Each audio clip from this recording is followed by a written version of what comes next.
పాకిస్తాన్ కాశ్మీర్ మీదన జమ్మూ కాశ్మీర్ మీద చేస్తున్నటువంటి దాడుల్ని స్థానికులు విజువలైజ్ చేశారు. అక్కడ భారత డిఫెన్స్ సిస్టమ్ ఎట్లా పనిచేసింది ఏంటి అన్నటువంటిది కూడా వాళ్ళే ఎక్స్ప్లెయిన్ చేస్తున్నారు. భారతదేశం మీద జరుగుతున్నటువంటి దాడి, ఆ దాడికి సంబంధించి ఎట్లా కంట్రోల్ అవుతుంది అన్నటువంటి దానికి సాక్ష్యం.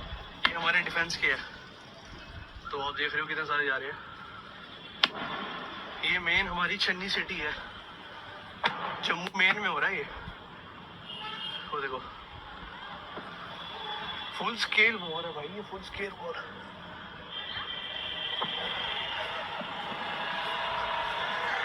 लाइट अभी बंद हो रही है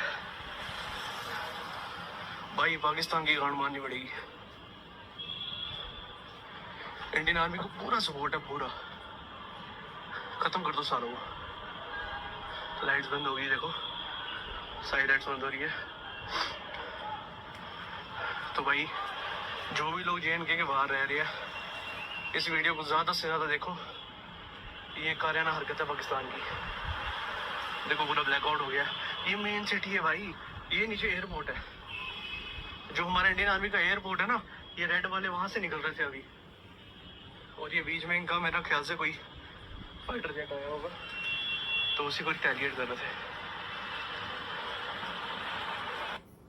అది ఓ పక్కన ఫైటర్ జెట్స్ని కూల్స్తున్నారు, ఇంకో పక్కన ఎయిర్ డిఫెన్స్ సిస్టమ్స్ యాక్టివేట్ అయ్యి అవతల నుంచి వస్తున్న వాటిని కూల్చడం జరుగుతోంది. అప్పర్ హ్యాండ్ అయితే భారతదేశందే ఉంది. పాకిస్తాన్ అయితే కాశ్మీర్ మీదన అటాక్స్ అయితే చేసుకుంటూ వస్తుంది, జమ్మూ కాశ్మీర్ మీదన అన్నటువంటిది స్పష్టంగా కనబడుతుంది.